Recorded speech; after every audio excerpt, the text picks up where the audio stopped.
there's no chance that drone survived, right?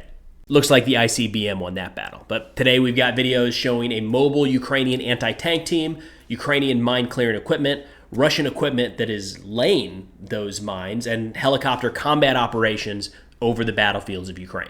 All right, we got a mobile Ukrainian anti-tank team here using the 9M113 Konkurs, which is a wire-guided anti-tank missile with a range out to around 4 kilometers. The Conkers is kind of an older Soviet-era anti-tank guided missile.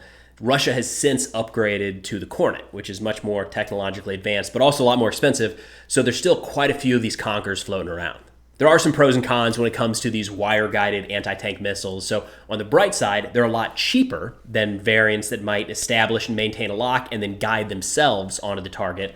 On the downside, the operator has to maintain that sight picture throughout. So as soon as the missile is fired, a spool of wire starts unraveling out the back of the missile that links all the way back to the operator, and they are really steering that missile until it impacts the target. Which actually raises some questions as to whether or not this launch was effective. I mean, it looks like the guy found his target, lined up the missile, and launched, but he didn't stay on the controls in those first few seconds once the missile was airborne. I don't know. These are not the easiest things to steer back onto target. All right, and here we have me firing an Exothermic Pulsefire LRT, which is a man-portable, gasoline-fueled flamethrower. You don't see these used a lot in modern warfare, but they are still legal here in the United States, or at least most places. I don't think you can have one in Maryland, and California's got their own variant where it doesn't shoot anywhere near as far. Now, if you would ever have to justify to someone why you need a flamethrower, the Exothermic website has a bunch of realistic, non-lethal use cases, right? This is not designed to be used in combat, but things like getting rid of fire ant hills, melting the ice off your driveway, or even controlled burns on your property. But let's be honest, most people are buying flamethrowers because they're flamethrowers, and that's awesome. And since these are classified as a torch, they can be shipped straight to your door with no background check required. If interested, head over to the Exothermic website and use code ACC20 for 20% off all accessories when you purchase a flamethrower. And thank you to Exothermic for sponsoring this video. This is a video put out by North Korea showcasing their newest nuclear-capable intercontinental ballistic missile, the Hwasong 1-8. So back in April of 2023, North Korea first successfully tested this missile. It reached a max altitude of around 3,000 kilometers, not meters, kilometers, more on that in a second. And this second launch on July 12th, 2023, reached a max altitude of 6,600 kilometers.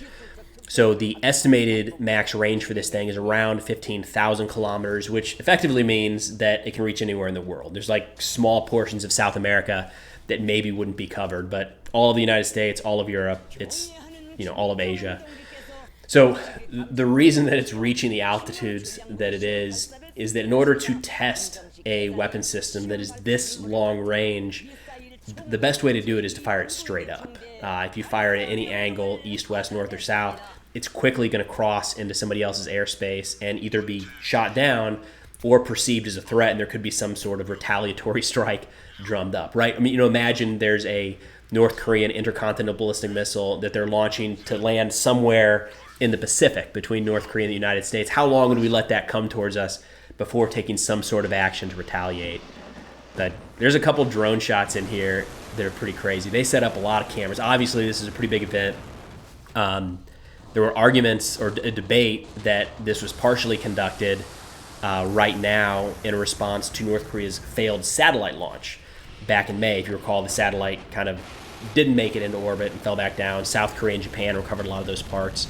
So it looks like North Korea was pretty quick to get back on it and launch something successful here. All right, how about this angle? That's pretty crazy. This is a video of Ukrainian forces firing a MICLIC, mine-clearing line charge. Now, it's not clear if this was in combat operations or during a training exercise. Hard to tell for sure. Not going to guarantee one way or the other. But what this thing does is it fires via a rocket a rope. You can see it laid out here on the ground. That rope is made up of C4, and when it detonates, first off, it's a giant boom. There we go. That clears a path of mines 8 meters wide by 100 meters deep. So, we're seeing Ukraine try to advance through some of these minefields in the south, and it's slow going and incredibly dangerous. And people are trying to come up with a lot of different ways to go about clearing areas for forces to move through. This is a good way. If you can get MICLICs down there towards the front, supported, having covering fire, that's a pretty quick way to clear an 8-meter wide path for armored vehicles to move through. You can fire 2 side by side, and you've got a 16 by 100 meter path. Fire 1, drive straight through, fire another, now you've got a 200 meter path. So the MICLICs can be very, very, very effective, but like so many of these mine clearing techniques, there's not a good way to do it from a distance. They really have to be right up there at the front. This is a Russian UMZ remote mine lane system being utilized in Ukraine. Just spraying mines everywhere. So it's that thing strapped to the top of the BTR, kind of ad hoc.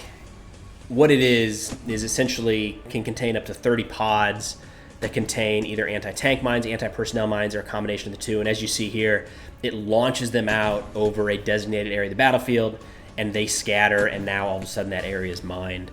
So think about how quickly Russia can lay a ton of mines, hundreds, even thousands of mines over a relatively small area of the battlefield.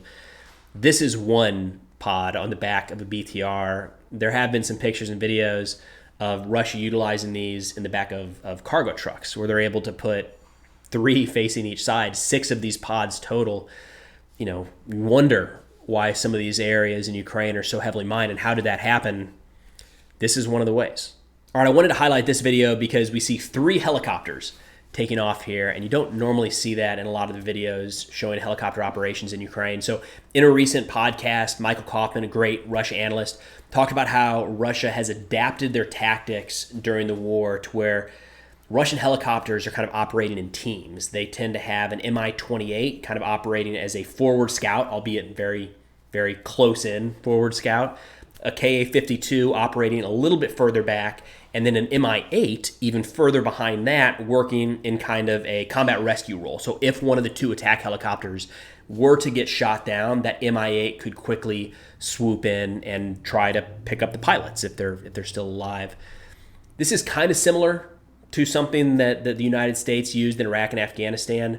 We would at times have these mixed teams where there'd be an OH-58 Delta Kiowa kind of flying treetop level like you're seeing here. For lack of a better term, a lot of times they're just trying to draw fire. And when they would, there'd be an Apache stacked up quite a bit further back, able to engage with their 30 millimeter guns or Hellfire missiles, a little more kind of standoff munition types. It's not clear if that's exactly how they've been utilized here in this video. They're certainly not. It seems like the 2 are right on top of each other, but it's at least showing, the 3 helicopters being utilized in the same operation. Now, again, we'll see a couple of these unguided rocket attacks that have become so familiar in this war. It's not fair to say that those aren't being fired at anything and they're just completely being wasted, whether it's Russia or Ukraine firing those rockets. But they're not guided munitions, right? So Russia does have guided munitions for both the Mi-28 and the Ka-52. That's not how those are fired, where they're veering up and kind of lobbing them at a distance. The precision munitions, you tend to want to be a little more stable so you can identify the target and track the missile onto the target. But these lobbing volleys do have an impact against troops in the open, soft-skinned vehicles, even armored vehicles to a degree if they're trying to force an attack, or if Ukraine is trying to maneuver forward and 2, 3, 4 of these volleys come raining down, it could still do some significant damage. But that's all I got for now. Be sure to check out the national security sit reps I put out on Substack. If interested, the link is in the description below. Thanks for watching. I'll see y'all next time.